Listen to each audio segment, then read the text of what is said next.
أما بعد فأعوذ بالله من الشيطان الرجيم. بسم الله الرحمن الرحيم. إذ قال يوسف لأبيه يا أبت إني رأيت 11 كوكبا والشمس والقمر رأيتهم لي ساجدين. قال يا بني لا تقصص رؤياك على إخوتك فيكيدوا لك كيدا إن الشيطان للإنسان عدو مبين. وقال الله تعالى في مقام آخر قال يا بني إني أرى في المنام أني أذبحك فانظر ماذا ترى. قال يا أبت افعل ما تؤمر ستجدني إن شاء الله من الصابرين. وقال الله تعالى في مقام آخر لقد صدق الله رسوله الرؤيا بالحق لتدخلن المسجد الحرام إن شاء الله آمنين محلقين رؤوسكم ومقصرين لا تخافون فعلم ما لم تعلموا. وقال النبي صلى الله عليه وسلم لم يبق من النبوة إلا المبشرات. قال وما المبشرات؟ قال الرؤيا الصالحة. رواه البخاري. وقال النبي صلى الله عليه وسلم أصدق الرؤيا بالأسحار. رواه الترمذي. وقال النبي صلى الله عليه وسلم من رآني في المنام فقد رآني فإن الشيطان لا يتمثل صورتي. رواہ البخاری. صدق اللہ العظیم. میرے انتہائی واجب الاحترام قابل صد احترام بھائیوں، دوستوں اور بزرگوں، میں نے آپ کے سامنے قرآن کریم کی 3 آیات اور نبی اکرم صلی اللہ علیہ وسلم کے ارشادات میں سے 3 حدیثیں پڑھی ہیں. یہ آیات اور ان احادیث کا تعلق خواب سے ہے. آج کی مجلس میں جس بات کو بیان فرمانا ہے وہ ہے خواب کی شرعی حیثیت کیا ہے، خواب کی اقسام کتنی ہیں، اور سلف کے خواب کے واقعات. اسی طرح اگر کوئی اپنے مرحومین کو خواب میں دیکھے تو اس کی کیا تعبیرات ہوتی ہیں. خواب قرآن کریم میں اللہ رب العزت نے 3 انبیاء علیہ الصلاۃ والسلام کے خواب کا تذکرہ کیا ہے. پہلا تذکرہ حضرت ابراہیم علیہ الصلاۃ والسلام کے خواب کا ذکر ہے کہ انہوں نے اپنے بیٹے حضرت اسماعیل علیہ السلام کو دیکھا کہ وہ خواب میں انہیں ذبح کر رہے ہیں. تو اپنے بیٹے سے پوچھا بیٹا آپ کی کیا رائے ہے؟ تو حضرت اسماعیل علیہ السلام نے فرمایا ابا جان آپ اللہ کے حکم کو پورا کرو، انشاءاللہ آپ مجھے صبر کرنے والوں میں سے پاؤ گے.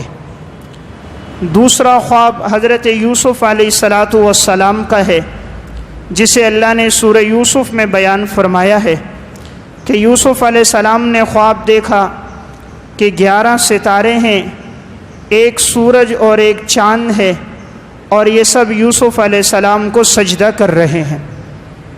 انہوں نے اپنے والد یعقوب علیہ السلام کو خواب بتلایا تو انہوں نے فرمایا کہ بیٹا یہ خواب اپنے بھائیوں کو نہ بتانا ورنہ وہ تمہارے خلاف سازش کریں گے، اور یقیناً شیطان انسان کا واضح دشمن ہے. تو پھر اللہ نے اس خواب کو بھی پورا فرمایا کہ یوسف علیہ السلام کو جب مصر کا اقتدار ملا تو یہ 11 بھائی آئے، انہوں نے اور یوسف علیہ السلام کے والدین نے آپ کو سجدہ کیا تو جو خواب تھا وہ پورا ہو گیا. اس شریعت میں سجدہ تعظیمی جائز تھا، لیکن اس شریعت میں سجدہ تعظیمی جائز نہیں ہے. تیسرا خواب نبی اکرم صلی اللہ علیہ وسلم کا ہے جسے اللہ نے سورہ فتح میں بیان فرمایا کہ حضور نے خواب دیکھا کہ میں صحابہ کی ایک جماعت کے ساتھ جا رہا ہوں اور میں عمرہ ادا کر رہا ہوں. آپ صلی اللہ علیہ وسلم گئے، لیکن مشرکین نے آپ کو عمرہ نہ کرنے دیا تو آپ نے احرام اتار دیا، اور اگلے سال پھر آپ صلی اللہ علیہ وسلم نے عمرۃ القضاء ادا فرمایا۔ تو قرآن کریم میں اللہ تعالیٰ نے ان 3 خوابوں کا تذکرہ فرمایا ہے، ایک ابراہیم علیہ السلام کا خواب، ایک یوسف علیہ السلام کا خواب، اور ایک نبی اکرم صلی اللہ علیہ وسلم کا خواب۔ اسی طرح اللہ نے قرآن میں عزیز مصر کا وہ خواب بھی ذکر فرمایا کہ جب اس نے خواب میں یہ دیکھا کہ 7 دبلی گائیں ہیں جو 7 موٹی گایوں کو کھا رہی ہیں، 7 سبز بالیاں ہیں اور 7 خشک بالیاں ہیں، تو کوئی اس خواب کی تعبیر نہ بتلا سکا۔ یوسف علیہ السلام نے اس کی تعبیر بتلائی تھی، اور یہی بتلانا آپ کی رہائی کا سبب بھی بنا، اور آپ کو اقتدار کا ملنا بھی اسی ذریعے سے ہوا، تو اللہ نے آپ کو عزت بھی عطا فرمائی۔ تو یہ خواب بھی اللہ نے سورہ یوسف میں بیان فرمایا ہے۔ احادیث میں بھی خواب کا تذکرہ ملتا ہے۔ آپ صلی اللہ علیہ وسلم نے فرمایا، لم یبق من النبوۃ الا المبشرات، نبوت کا سلسلہ ختم ہو چکا ہے مگر خوشخبری والے خواب اب بھی باقی ہیں۔ صحابہ اکرام نے پوچھا وما المبشرات، یہ خوشخبریوں سے کیا مراد ہے؟ آپ صلی اللہ علیہ وسلم نے فرمایا الرؤیا الصالحہ، اچھے خواب، کہ اچھے خوابوں میں اللہ تعالیٰ ایمان والوں کو مستقبل کی چیزوں کے بارے میں خوشخبریاں عطا فرما دیتا ہے۔ اسی طرح دوسری روایت ہے، آپ صلی اللہ علیہ وسلم نے ارشاد فرمایا کہ یہ جو خواب ہے الرؤیا جزء من 46 جزءا من النبوہ، خواب نبوت کے اجزاء میں سے 46واں جز ہے۔ نبوت کے اجزاء میں سے 46واں جز ہے۔ اس کا مطلب یہ ہے آپ صلی اللہ علیہ وسلم کے نبوت کا عرصہ 23 سال رہا ہے۔ 23 سال کو 2 حصوں میں تقسیم کرو تو یہ 46 بنتے ہیں، 23 دونی 46۔ تو اب 46 میں جو 6 مہینے تھے ابتدا کے، اس میں آپ صلی اللہ علیہ وسلم کو خواب آتے تھے، اور ان خواب میں آپ کو واضح اشارات اور پیغامات ملتے تھے۔ اس لیے آپ نے فرمایا کہ یہ خواب نبوت کے اجزاء میں سے 46واں جز ہے۔ آپ صلی اللہ علیہ وسلم نے خواب کے بارے میں یہ ارشاد فرمایا کہ خواب جب انسان دیکھ لیتا ہے تو یہ رجل طائر کے ساتھ معلق ہوتا ہے، پرندے کے پاؤں کے ساتھ اٹکا ہوا ہوتا ہے، پھر جس طرح اسے تعبیر بتا دی جاتی ہے اس طرح وہ خواب پورا ہوتا ہے۔ اس لیے آپ نے فرمایا لا تحدث الا حبیبا او لبیبا، خواب کی تعبیر نہ پوچھو مگر عقل مند انسان سے، دانا اور سمجھدار سے، یا اپنے دوست سے۔ آپ صلی اللہ علیہ وسلم نے فرمایا اصدق الرؤیا من الاسحار، خوابوں میں سب سے سچا خواب وہ ہے جو انسان سحری کے وقت دیکھے۔ خواب کی اقسام کتنی ہیں؟ تو خواب کی 3 قسمیں ہیں۔ خواب کی پہلی قسم وہ ہے جسے حدیث النفس کہا جاتا ہے، یعنی انسان دن بھر جو سوچتا ہے، جو کام کرتا ہے، جو خیالات اور افکار اس کے دل و دماغ میں ہوتے ہیں، تو بسا اوقات وہی چیز اس کو خواب میں آتی ہے۔ ایک آدمی مزدور ہے، دن بھر مزدوری کرتا ہے تو رات کو خواب میں اسے یہی چیز آ رہی ہے۔ ایک شخص درزی ہے، یا ایک شخص پلمبر ہے، یا ایک عالم ہے، مطالعہ کرنے والا ہے، اب دن بھر جو وقت اس کا گزرتا ہے جس مشغلے میں، تو رات کو وہ وہی دیکھتا ہے۔ یہ حدیث النفس ہے، اس کی کوئی تعبیر نہیں ہوتی۔ خواب کی دوسری قسم ہے تخویف الشیطان، شیطان کی طرف سے انسان کو ڈرانا۔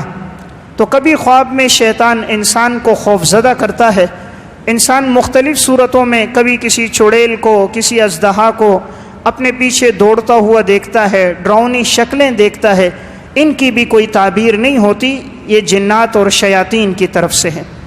جب ایسا خواب آدمی دیکھے تو آپ صلی اللہ علیہ وسلم نے فرمایا وہ اپنے بائیں طرف 3 مرتبہ تھوک دے، اعوذ باللہ پڑھ لے، ممکن ہو تو چاہیے آدمی وضو بھی کر لے، تو اس خواب کے شر سے وہ محفوظ رہتا ہے۔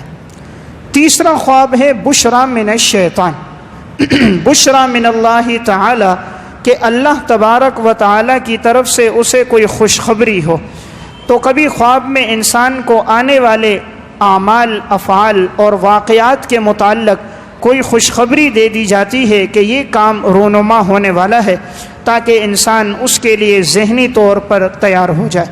تو یہ خواب کی 3 قسمیں ہیں، یعنی ایک قسم انسان کے وہ خیالات اور وساوس جو دن بھر وہ سوچتا رہتا ہے یا جو کام کرتا ہے، اس کی کوئی تعبیر نہیں۔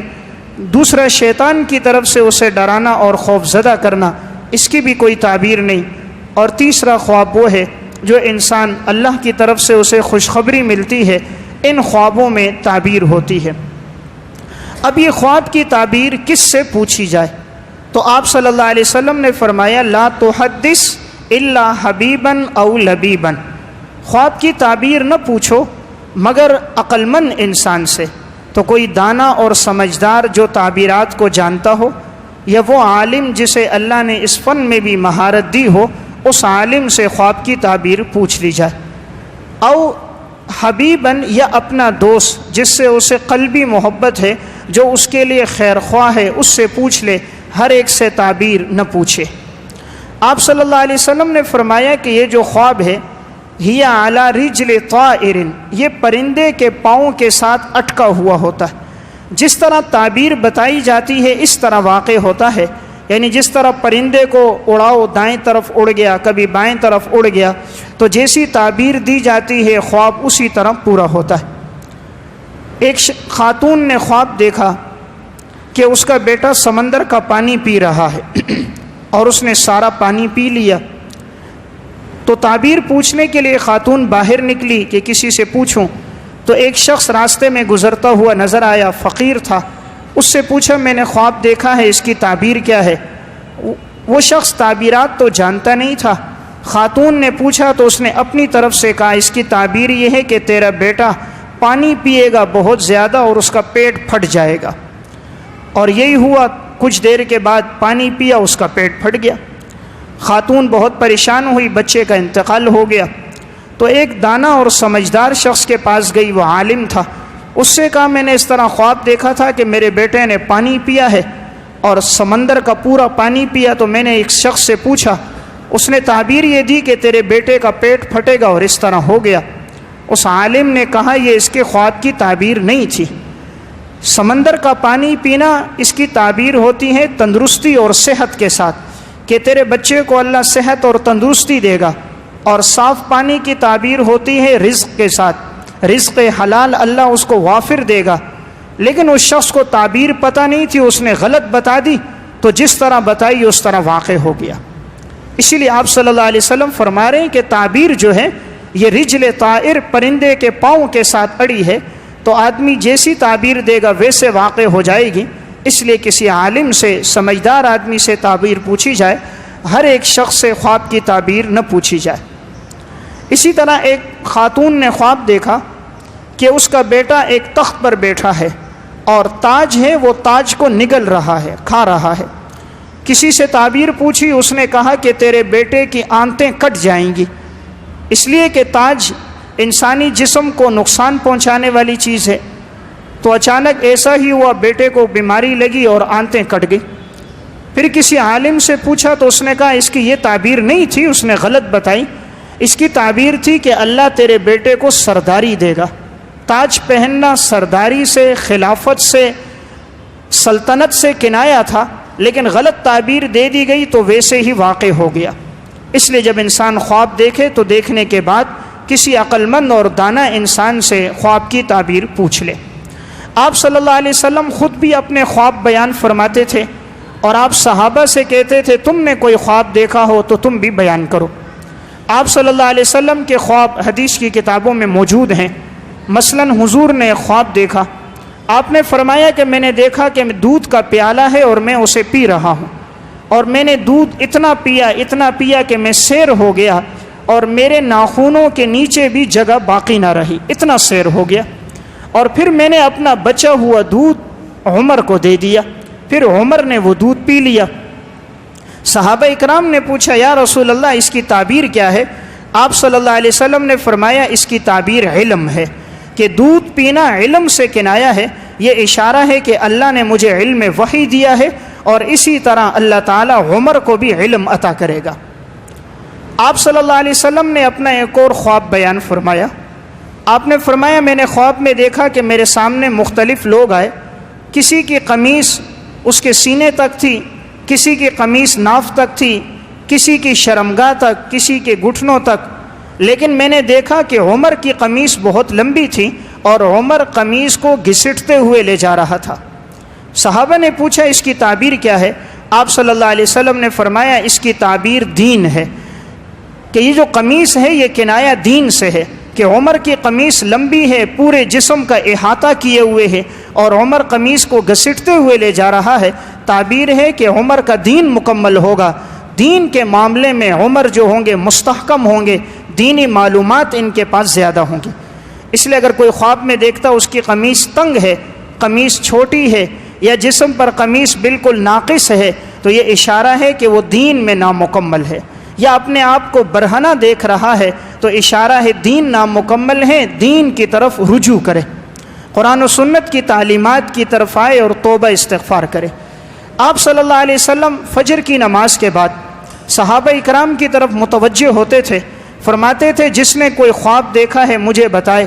صحابہ جو خواب دیکھتے حضور کو بتاتے تو آپ صلی اللہ علیہ وسلم انہیں خواب کی تعبیرات بیان فرماتے تھے۔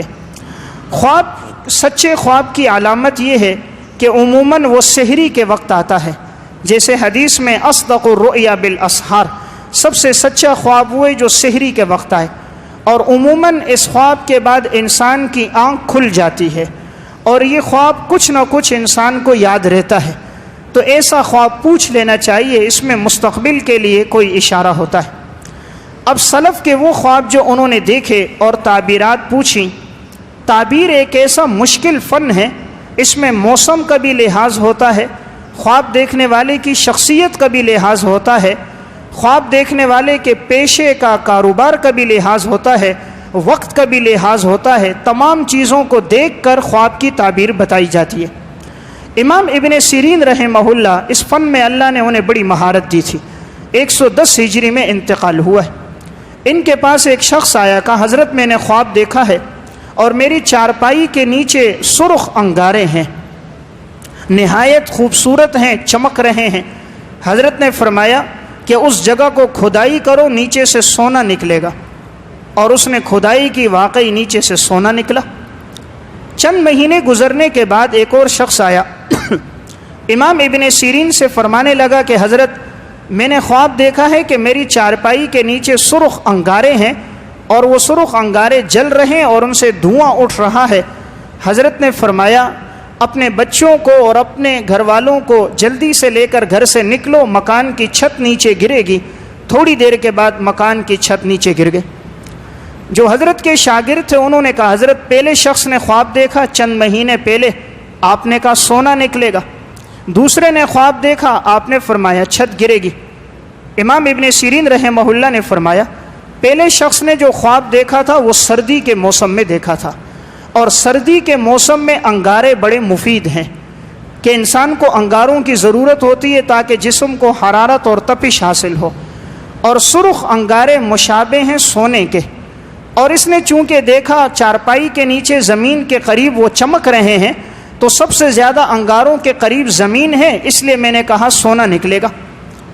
دوسرے شخص نے جو دیکھا انگارے چمک رہے ہیں، اس نے دیکھا گرمی کے موسم میں، اور نہایت گرمی میں انگارے اور نقصان دیتے ہیں، ایک سورج کی تپش اور حرارت اور ایک انگاروں کی گرمی ہو تو یہ نقصان دینے والی۔ پھر انگاروں سے دھواں اٹھ رہا، اوپر جا رہا ہے، اور قریب میں جو چیز ہے سب سے پہلے وہ چھت ہے، اس لیے میں سمجھا اوپر سے کوئی چیز گر کر نقصان ہوگی، تو میں نے کہا بچوں کو باہر نکالو، وہی ہوا، نکالا تو چھت گر گئی۔ تو معلوم ہوا خواب کی تعبیر میں موسم کا بھی لحاظ ہوتا ہے، انسان نے کس موسم میں وہ خواب دیکھا ہے۔ امام ابن سیرین رحمہ اللہ کے پاس ایک شخص آیا، کہا کہ حضرت میں نے خواب یہ دیکھا ہے کہ ایک انڈا ہے، اس انڈے کا چھلکا میں اتار رہا ہوں، سفیدی کھا رہا ہوں اور زردی پھینک رہا ہوں۔ انڈے کا چھلکا اتار کر سفیدی کھا رہا ہوں اور انڈے کی زردی پھینک رہا ہوں۔ امام ابن سیرین نے کہا اس شخص کو پکڑو، یہ کفن چور ہے۔ آپ سے پوچھا کہ حضرت آپ نے کیسے پہچان لیا؟ انہوں نے فرمایا کہ یہ جو انڈا ہے یہ تعبیر قبر سے ہے، اور یہ جو انڈے کا چھلکا اتار رہا ہے یہ مردے کو قبر سے نکال رہا ہے۔ جو یہ سفیدی کھا رہا ہے، سفیدی کی تعبیر کفن سے ہے کہ یہ کفن لے رہا ہے۔ جو زردی کو پھینک رہا ہے یہ مردے کے جسم کو پھینک رہا ہے۔ تو اس شخص نے کہا واقعی حضرت میں یہ گناہ کرتا تھا لیکن آج کے بعد نہیں کروں گا۔ تو امام ابن سیرین نے دیکھیں خواب سے اسے بتلا دیا۔ اللہ تعالیٰ نے اس فن میں ان کو بڑی مہارت دی تھی۔ اسی طرح ایک شخص ان کے پاس آیا، امام ابن سیرین سے کہنے لگا کہ حضرت میں لوگوں کے منہ پر اور شرمگاہ پہ مہر لگا رہا ہوں، کسی کے منہ پہ مہر لگا رہا ہوں، کسی کی شرمگاہ پہ مہر لگا رہا ہوں۔ آپ نے فرمایا کہ تم مؤذن ہو اور تم رمضان کے مہینے میں فجر کی اذان وقت سے پہلے دیتے ہو، تو جو لوگ کھانا کھا رہے ہوتے ہیں تم ان کے منہ پہ مہر لگا دیتے ہو، وہ کھانا نہیں کھا سکتے، اور جو اپنے گھر والوں سے ملنا چاہیں تو تم اذان وقت سے پہلے دیتے ہو تو وہ اپنے گھر والوں سے نہیں مل سکتے، اس لیے وقت سے پہلے اذان نہ دیا کرو۔ تو دیکھیں اللہ نے ایک بصیرت دی کہ انہوں نے خواب کی تعبیر بتائی کہ یہ مہر لگانے سے مراد انہیں کھانے پینے سے اور جماع سے روکنا ہے، تو وقت سے پہلے اذان دے رہے تھے اس لیے منع کر دیا۔ امام ابن سیرین رحمہ اللہ کو اللہ نے اس فن میں بڑی دسترس دی تھی۔ ایک دفعہ ایسا ہوا ان کے پاس آ کر ایک نے خواب پوچھا کہ حضرت میں نے دیکھا ایک مرغہ میرے گھر میں داخل ہوا ہے اور مرغے نے چونچ میں کوئی چیز لی اور باہر نکل گیا۔ حضرت نے فرمایا اگر تمہارے گھر میں کوئی چیز چوری ہو جائے تو مجھے بتانا۔ چند دن بعد اس کے گھر سے جانماز چوری ہو گئی۔ امام ابن سیرین کے پاس آیا تو اس نے کہا مسجد کے مؤذن نے چوری کی ہے، جا کر اس سے لے لو۔ اس کے پاس گیا تو اس نے اقرار کیا ہاں میں نے چوری کی۔ ان سے پوچھا کہ حضرت آپ کو کیسے پتہ چلا؟ فرمایا کہ مرغ یہ مشابہ ہے مؤذن کے، جس طرح مؤذن اذان دیتا ہے مرغ بھی اذان دیتا ہے۔ اب یہ مرغ جو اس کے گھر سے کوئی چیز لے کر آ رہا ہے بغیر اجازت کے، تو یہ اشارہ تھا کہ مؤذن اس کے گھر سے کوئی چیز لے کر آئے گا، اس لیے میں نے اس کی یہ تعبیر دی۔ تو اس سے معلوم ہوتا ہے کہ ان باریکیوں کی طرف بھی تعبیر میں جانا ہوتا ہے۔ اس لیے بعض لوگ خواب دیکھتے ہیں پوچھتے نہیں ہیں، تو اگر آدمی ایسا کوئی خواب دیکھے جس میں کوئی اشارہ ہو تو وہ کسی دانا اور سمجھدار سے پوچھ لے، یہ اللہ کی طرف سے آنے والے معاملات میں اس کے لیے خوشخبری ہوتی ہے۔ یا اگر آدمی کی زندگی خدا نخواستہ گناہ میں ہے تو اللہ تعالیٰ اسے گناہوں سے روکنے کے لیے اس طرح کے خواب میں انسان اگر نبی اکرم صلی اللہ علیہ وسلم کو دیکھے، صحیحین کی روایت ہے من رآنی فی المنام فقد رآنی فإن الشیطان لا یتمثل صورتی، جو مجھے خواب میں دیکھے گا وہ مجھے ہی دیکھے گا، اس لیے کہ شیطان میری صورت اختیار نہیں کر سکتا۔ شیطان کو اللہ نے یہ طاقت نہیں دی ہے کہ وہ آپ صلی اللہ علیہ وسلم کا حلیہ اختیار کرے، اس لیے جو حضور کو دیکھے گا اس کی بڑی خوش قسمتی ہے، نیک بختی ہے کہ اسے آپ صلی اللہ علیہ وسلم کی زیارت ہوئی اور وہ آپ صلی اللہ علیہ وسلم ہی ہوں گے۔ تو یہ خوش قسمتی کی بات ہے، اگر کوئی دیکھے تو پھر وہ عالم سے اس کی تعبیر پوچھ لے کس حال میں اس نے حضور کو دیکھا ہے۔ آپ صلی اللہ علیہ وسلم کو دیکھنا جس حال میں، ایک تو وہ نقشہ ہے حضور کا جو شمائل کی کتابوں میں ہے، اور ایک یہ کہ کبھی انسان حضور کو اس طرح دیکھے کہ جو آپ کا لباس ہے اس کے برخلاف دیکھے۔ مثلا آپ صلی اللہ علیہ وسلم کا جو لباس تھا، آپ کا امامہ وضع قطع، اگر کوئی اس کے برخلاف دیکھتا ہے کہ حضور کا لباس شرعی نہیں ہے، یا معاذ اللہ آپ کے چہرے پہ داڑھی نہیں ہے، یا آپ صلی اللہ علیہ وسلم کے بال شرع کے موافق نہیں ہیں، تو یہ اشارہ ہوتا ہے اس شخص کی اپنی زندگی میں گناہ ہے، تو وہ اپنے آپ کو باز رکھے۔ حضور کی مثال اسی طرح علماء صلحاء کو کوئی دیکھتا ہے، اس کی مثال آئینے کی ہے۔ آئینے میں جیسے آدمی کھڑا ہوگا جس طرح ہوگا اسی طرح نظر آئے گا، جیسے آدمی کی شکل و شباہت ہے آئینہ وہی بتائے گا۔ تو اگر ایک آدمی حضور کو اس طرح دیکھتا ہے تو اشارہ ہے، معاذ اللہ اگر یوں دیکھا حضور کے چہرے پہ داڑھی نہیں تو یہ اشارہ ہے کہ یہ شخص شعائر کا اہتمام نہیں کرتا، نمازوں کا، اذان کا، داڑھی کا، تو اسے چاہیے کہ اس کا اہتمام کرے۔ اگر وہ دیکھتا ہے حضور کا لباس خلاف شرع ہے تو یہ تعبیر ہے کہ اسے چاہیے سنت لباس اپنائے، اس نے مشابہت غیروں کی اختیار کی ہوئی ہے۔ یا حضور کو کسی ایسے کام میں دیکھتا ہے جو شرع کے خلاف ہے تو یہ تعبیر اس کے مطابق ہوگی کہ اس کے اندر وہ نقص ہوگا، اسے اشارہ ہوگا اپنے سے یہ کمی کمزوری کو دور کر دے۔ آپ صلی اللہ علیہ وسلم کبھی بسا اوقات خواب میں انسان کو کوئی بات بیان کرتے ہیں، خواب میں کچھ ارشاد فرماتے ہیں تو اس کی تعبیر بھی پوچھ لینی چاہیے، اس میں بھی مستقبل کے کاموں کی طرف اشارہ ہوتا ہے۔ اسی طرح اگر کوئی علماء، صلحاء، صحابہ، دیندار لوگوں کو اگر کوئی خواب میں دیکھتا ہے تو بسا اوقات کسی عالم کو، اللہ والے کو دیکھا خلاف شرع، اس کے چہرے پہ داڑھی نہیں، یا اسے غیر محرم عورتوں کے ساتھ دیکھا، تو ایسی صورت میں بعض لوگ بدظن ہو جاتے ہیں کہ فلاں اللہ والا جو ہے اس کو تو میں نے خواب میں یوں دیکھا ہے، فلاں عورت کے ساتھ دیکھا، بد نظری کرتے دیکھا، تو وہ اس اللہ والے میں کمی نہیں ہوتی، وہ اس شخص میں کمی ہوتی ہے۔ یہ آئینہ ہے وہ اللہ والا اس کے لیے کہ تیرے اندر یہ کمی ہے، اپنے سے یہ کمی دور کر۔ تو ہم دیندار لوگوں سے، صلحاء سے بدظن ہو جاتے ہیں کہ میں نے ان کو خواب میں اس طرح دیکھ لیا، وہ ان کی کمی نہیں ہے، وہ انسان کی اپنی کمی ہے، اس نے اس طرح اپنے آپ کو دیکھا ہے، تو وہ عالم اس کے لیے بمنزلہ آئینے کے ہیں، وہ اشارہ ہے، اس سے رہنمائی لے، اس سے ہدایت لے، ان کے طریقے پہ چلے اور اپنے گناہوں کو دور کرے۔ تو خواب میں اس طرح اللہ رب العزت انسان کو مستقبل کی چیزوں کی طرف اطلاع دے دیتے ہیں۔ اور کبھی ایسا بھی ہوتا ہے کہ کوئی بڑا واقعہ پیش آنے والا ہو تو اللہ تعالیٰ اس دور کے بادشاہ، وزراء، جو صلحاء لوگ ہوں، انہیں خواب میں اشارہ فرما دیتے ہیں۔ عربی کی ایک کتاب ہے وفاء الوفا باخبار دار المصطفیٰ، یہ علامہ سمہودی رحمہ اللہ کی کتاب ہے، 9ویں صدی کے بہت بڑے عالم ہیں، آج سے 500 سال پہلے گزرے ہیں۔ اس عربی کی کتاب میں انہوں نے ایک واقعہ لکھا۔ ایک مسلمان بادشاہ گزرے ہیں، سلطان نور الدین زنگی رحمہ اللہ، بڑے بہادر جرنیل مسلمان بادشاہوں میں سے تھے۔ ایک مرتبہ رات کو اٹھے، انہوں نے تہجد کی نماز پڑھی، نماز کے بعد جیسے سوئے آپ صلی اللہ علیہ وسلم کی زیارت ہوئی، حضور نے خواب میں 2 آدمیوں کی طرف اشارہ کیا، فرمایا نور الدین یہ دونوں آدمی مجھے نقصان پہنچا رہے ہیں، تم آؤ میری مدد کے لیے پہنچو۔ سلطان نور الدین زنگی کہتے میری آنکھ کھل گئی، اب جو میں اٹھا تو پریشان ہوا کہ یہ 2 آدمی کون ہیں کہ حضور فرما رہے ہیں کہ میری مدد کے لیے پہنچو، اور آپ صلی اللہ علیہ وسلم کو جو خواب میں دیکھے وہ تو حضور کو دیکھتا ہے، تو اب میں کیا کروں؟ سوچنے لگے، پھر سو گئے، پھر نیند آئی، پھر خواب میں حضور کی زیارت ہوئی، آپ نے فرمایا نور الدین یہ 2 آدمی مجھے تکلیف پہنچا رہے ہیں، تم میری مدد کے لیے پہنچو۔ سلطان نور الدین زنگی کہتے ہیں پھر میں نے وضو کیا، 2 رکعت نماز پڑھی، لیٹا مصلے پر، پھر نیند آ گئی، پھر تیسری مرتبہ خواب دیکھا، آپ صلی اللہ علیہ وسلم فرماتے ہیں سلطان یہ 2 آدمی مجھے تکلیف پہنچا رہے، تم میری مدد کے لیے آؤ۔ سلطان نور الدین زنگی کہتے ہیں رات کا اندھیرا چھایا ہوا تھا، آدھی رات سے زیادہ وقت گزر گیا تھا، انہوں نے اسی وقت اپنے وزیر جمال الدین کو اٹھایا اور کہا میں نے 3 مرتبہ خواب میں حضور کو دیکھا ہے، بتاؤ میں کیا کروں؟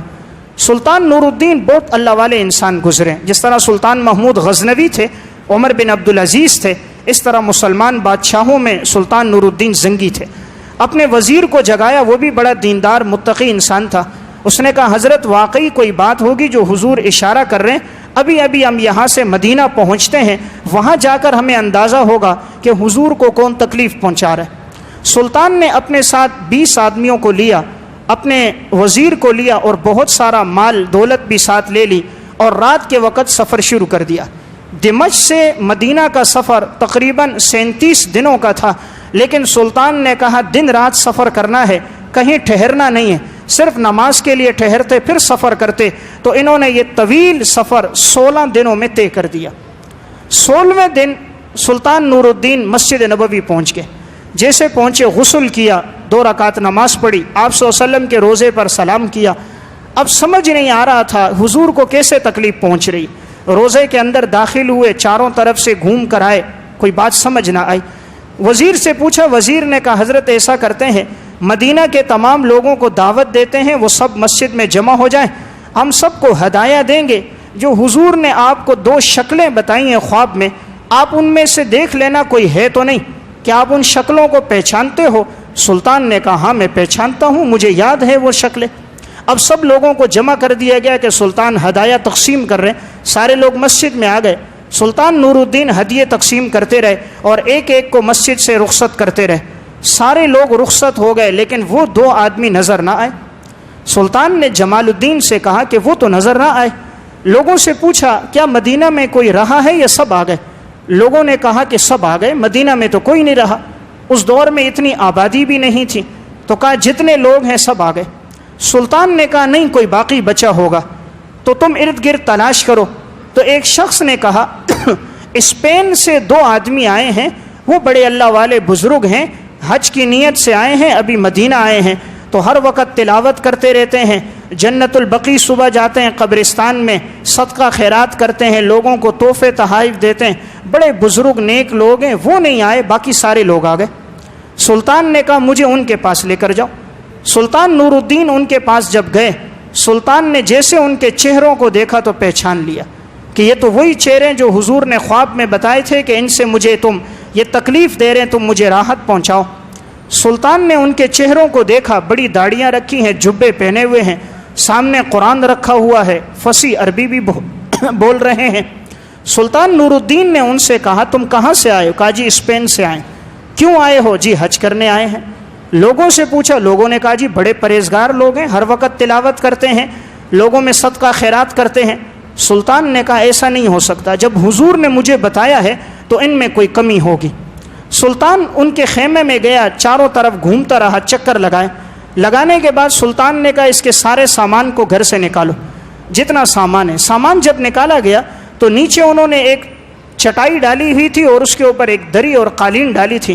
جب اس کو ہٹایا گیا تو وہ انہوں نے ایک سرنگ بنائی تھی، اور وہ سرنگ بناتے تھے، رات کے وقت اس کو کھودتے تھے، اور جتنی مٹی ہوتی تھی وہ اپنی زنبیلوں میں، چمڑے کے تھیلے تھے اس میں ڈالتے۔ صبح صبح فجر کی نماز سے پہلے مسجد نبوی کے سامنے جنت البقیع قبرستان ہے، آج بھی موجود ہے، تو یہ فوراً جاتے اور یہ لوگ وہ ساری مٹی قبروں پہ ڈال دیتے۔ اب کسی کو پتہ نہیں ہوتا تھا، لوگ سمجھتے قبروں کی زیارت کے لیے جا رہے، تو رات کا اندھیرا ہوتا تھا، اس دور میں بجلی کا انتظام بھی نہیں تھا، تو یہ لوگ صبح صبح جا کر وہ مٹی وہاں ڈال دیتے۔ تو یہ سرنگ بنا رہے تھے، اور ان کا خیال یہ تھا کہ اس طرح ہم کر کے معاذ اللہ حضور کے جسم کو یہاں سے نکال کر اسپین لے جائیں گے، معاذ اللہ آپ صلی اللہ علیہ وسلم کے جسم کی بے حرمتی کریں گے، اور یہ کہیں گے تم مسلمان جو مدینہ جاتے ہو تمہارے نبی کا جسم تو ہمارے پاس ہے۔ تو یہ اتنا آگے پہنچ گئے تھے کہ بالکل آپ صلی اللہ علیہ وسلم کے پاؤں مبارک نظر آ رہے تھے۔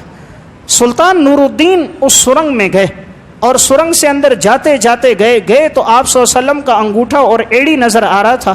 سلطان نے حضور کی ایڑی اور انگوٹھے کو چوما اور اپنے چہرے کے ساتھ لگایا اور اپنے سینے کے ساتھ لگایا، اور سلطان روتے رہے۔ رونے کے بعد سلطان نور الدین باہر آئے، آتے ہی تلوار لی اور ان سے کہا بتاؤ کس ارادے سے تم لوگ آئے تھے؟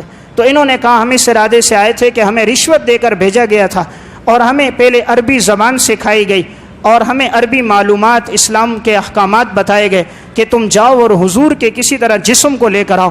تو سلطان نے ان دونوں کو پھر قتل کیا۔ قتل کے بعد سلطان نے پھر وہاں پر سیسا پلائی ہوئی دیواریں بنائی، آپ صلی اللہ علیہ وسلم کے روزے کے ارد گرد لوہے کو پگھلایا، تانبے کو پگھلایا، اور اتنی جگہ کھودی کہ نیچے سے پانی نکلنے آ گیا، وہاں سے لے کر حضور کے روزے تک سیسا پگھلا کر دیواریں بنا دیں، تاکہ آج کے بعد کوئی بدبخت آپ صلی اللہ علیہ وسلم یا شیخین کے جسم کو کوئی تکلیف نہ پہنچا سکے۔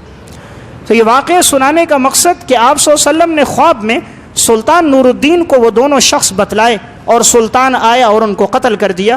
تو خواب میں کبھی ایسے واقعات کی طرف بھی اشارہ ہوتا ہے، تو اس لیے خواب میں آنے والے مستقبل کے واقعات کی طرف رہنمائی ہوتی ہے۔ تو جب آدمی ایسا کوئی خواب دیکھے تو میں عرض کر رہا تھا کسی دانا اور سمجھدار سے پوچھ لیا کرے۔ اسی طرح بسا اوقات انسان اپنے مرحومین کو خواب میں دیکھتا ہے، اپنے والدین کو، عزیز و اقارب میں سے کسی کو، گھر والی کو، بھائی کو، اس کی کیا تعبیر ہوتی ہے؟ خواب میں اگر کسی مردے کو دیکھا جائے اس کی 3 حالتیں ہوں گی۔ اگر اسے دیکھا ہے جوانی کی حالت میں، صاف ستھرے لباس میں، اور اس کی وضاقتہ اچھی ہے، تو اس کی تعبیر یہ ہے کہ وہ شخص اچھی حالت میں ہے۔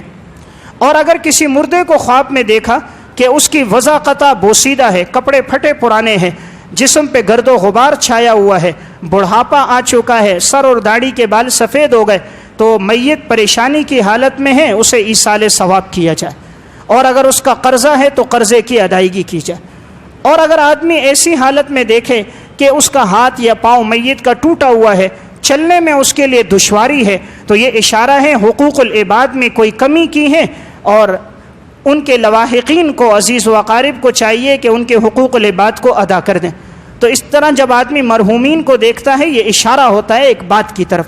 اسی طرح بسا اوقات آدمی خواب میں پانی دیکھتا ہے. پانی کی 3 قسمیں ہیں. اگر پانی بالکل صاف ستھرا سفید دیکھے اس کی تعبیر ہے رزق اور خوشحالی کے ساتھ. اور اگر کوئی گٹر کا پانی، گندا پانی، بولو براز والا دیکھتا ہے اس کی تعبیر دولت سے ہے کہ اس کو پیسہ اور دولت ملے گی. لیکن یہ احتیاط کرے کہیں یہ حرام میں نہ پڑ جائے، حرام میں پڑنے کا اندیشہ ہوگا، احتیاط کرے یہ. اور اگر کوئی گدلا پانی دیکھتا ہے، سیلاب والا، مٹی والا، تو یہ اشارہ ہے کہ اس کو بیماری آ سکتی ہے، صدقہ کر دے تاکہ آنے والے بیماریوں سے اس کی حفاظت ہو جائے. اگر کوئی شخص یہ چاہے کہ میں اپنے مرحومین کو خواب میں دیکھوں کہ وہ کس حالت میں ہے مجھے پتہ چل جائے، تو علامہ سخاوی رحمہ اللہ کی کتاب ہے القول البدیع فی الصلاۃ علی حبیب الشفیع، اس میں انہوں نے لکھا کہ حسن بصری رحمہ اللہ کے پاس ایک خاتون آئی اور آ کر کہنے لگی کہ میری بیٹی کا انتقال ہوا ہے اور میں بڑے غم کی حالت میں ہوں، میں یہ دیکھنا چاہتی ہوں کہ میری بیٹی کس حال میں ہے تو مجھے خواب میں آ جائے. حسن بصری رحمہ اللہ نے کہا یہ تو میرے اختیار میں نہیں، یہ تم اللہ سے مانگو. انہوں نے کہا نہیں، آپ کوئی عمل بتا دو. تو القول البدیع میں ہے کہ حسن بصری نے عمل بتایا کہ تم 4 رکعت نماز پڑھو اور ہر رکعت میں سورہ فاتحہ کے بعد سورہ تکاثر پڑھو، الہاکم التکاثر. اور جب نماز پوری ہو جائے تو آپ صلی اللہ علیہ وسلم پر درود شریف پڑھو اور باوضو ہو کر سو جاؤ، انشاءاللہ خواب میں زیارت ہوگی. تو اب اس خاتون نے اسی طرح جب کیا، خواب میں اس نے اپنی بیٹی کو دیکھا تو بیٹی کو دیکھا بڑی پریشانی کی حالت میں کہ جسم پہ آگ لگی ہوئی ہے اور پاؤں میں اس کی بیڑیاں ہیں، نہایت خوفناک حالت ہے، بڑے عذاب میں مبتلا ہے، چیخ و پکار کر رہی ہے. ماں نے جو بیٹی کو دیکھا تو برداشت نہ ہوا، ایک دم چیخ ماری، آنکھ کھل گئی. صبح حسن بصری کے پاس آئیں کہ میں نے تو اس طرح دیکھا ہے. انہوں نے فرمایا کہ تم ایصال ثواب کرو، صدقہ خیرات کرو تاکہ اللہ اس کے لیے آخرت کے مراحل کو آسان کر دے. اب 2 دن گزرے تھے کہ حسن بصری نے خواب دیکھا اور اسی لڑکی کو خواب میں دیکھا اور جنت میں ایک تخت بچھا ہے اور وہ لڑکی اس تخت پہ بیٹھی ہوئی ہے، بڑی خوش و خرم ہے. حسن بصری نہ پہچان سکے، پوچھا بھئی تو کون ہے؟ کہا میں اسی خاتون کی بیٹی ہوں. کہا وہ خاتون تو کہہ رہی تھی کہ آپ بڑی مشقت اور تکلیف میں ہو اور آپ تو یہاں بڑی راحت میں ہو. تو اس نے آگے سے جواب دیا کہ واقعی میں پریشانی اور تکلیف کی حالت میں تھی، لیکن قبرستان سے ایک شخص گزرا، وہ بڑا نیک آدمی تھا، آپ صلی اللہ علیہ وسلم پر درود پڑھتا تھا. تو جب ہمارے قبرستان سے گزرا تو اس نے آپ صلی اللہ علیہ وسلم پر درود پڑھا اور درود شریف پڑھنے کے بعد اس نے کہا اے اللہ، یہ جتنے مردے ہیں میں سب کو ایصال ثواب کرتا ہوں، اس درود کے بدلے سے تو ان سب کی مغفرت کر دے. کہا اس درود کے بدلے سے اللہ نے تمام قبرستان کے لوگوں کی مغفرت کر دی اور اسی میں بھی شامل ہوں.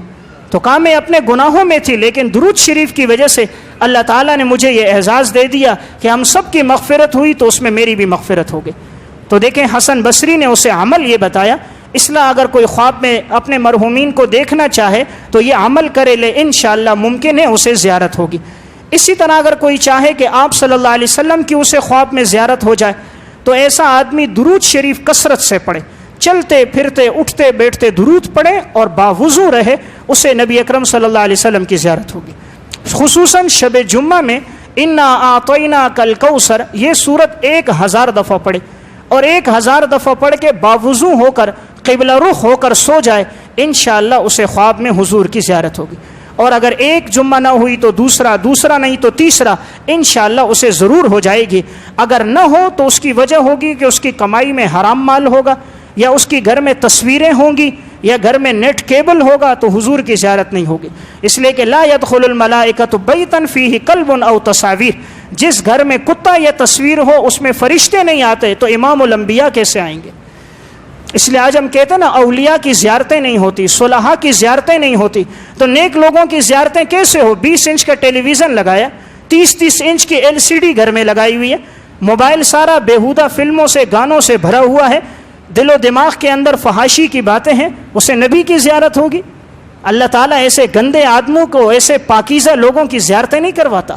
اس لیے اگر ہم چاہیں کہ ہمیں صلحاء کی نیک لوگوں کی زیارتیں ہوں، رزق حلال کو اپنائیں، گھر کے اندر 4 دیواری میں شریعت کے مطابق اعمال کو لے کر آئیں، درود شریف کا اہتمام کریں، تو انشاءاللہ ہم جو چاہیں گے اللہ اسے پورا کرے گا. میں ایک واقعہ سنا کے بات ختم کرتا ہوں کہ درود شریف پر انسان کو اللہ کیا عطا کرتا ہے. اس لیے میں عرض کر رہا ہوں جتنا ممکن ہو سکے باوضو انسان رہے، چلتے پھرتے آپ صلی اللہ علیہ وسلم پر درود شریف پڑھے. اسی کتاب میں علامہ سخاوی نے القول البدی میں ایک واقعہ لکھا۔ سفیان ثوری رحمہ اللہ فرماتے ہیں، کہتے ہیں کہ میں ایک دفعہ حج کے لیے جا رہا تھا تو میرے آگے ایک نوجوان تھا، لیکن میں نے عجیب بات دیکھی کہ نوجوان جو قدم رکھتا تو پڑھتا اللہم صلی علی محمد وعلی آل محمد، اگلا قدم رکھتا پھر پڑھتا اللہم صلی علی محمد وعلی آل محمد، ہر قدم پر حضور پر درود شریف پڑھتا تھا۔ سفیان ثوری کہتے ہیں عراق سے ہم چلے ہیں، پورے راستے میں میں دیکھ رہا ہوں ہر قدم پر یہ نوجوان درود پڑھ رہا ہے۔ مجھے اس پہ بڑا رشک آیا کہ کیا اللہ والا آدمی ہے، حضور سے محبت اور عقیدت اتنی ہے۔ تو میں نے اس سے پوچھا، تم جو ہر قدم پر درود پڑھتے ہو یہ زندگی بھر کا معمول ہے یا کوئی اس کا باعث ہے، کوئی سبب بنا ہے؟ اس نے اپنا واقعہ سنایا، کہا کہ چند سال پہلے میں اپنی والدہ کو لے کر گیا حرم، ہم حج کے ارادے سے گئے تھے۔ میری والدہ اور میں جیسے حرم میں داخل ہوئے تو کہتے ہیں اچانک یہ ہوا کہ میری والدہ بیمار ہو گئیں اور ان کے چہرے کا رنگ سیاہ ہو گیا اور ان کا پیٹ پھول کر بالکل اوپر آ گیا، چلنا پھرنا ان کے لیے مشکل ہو گیا۔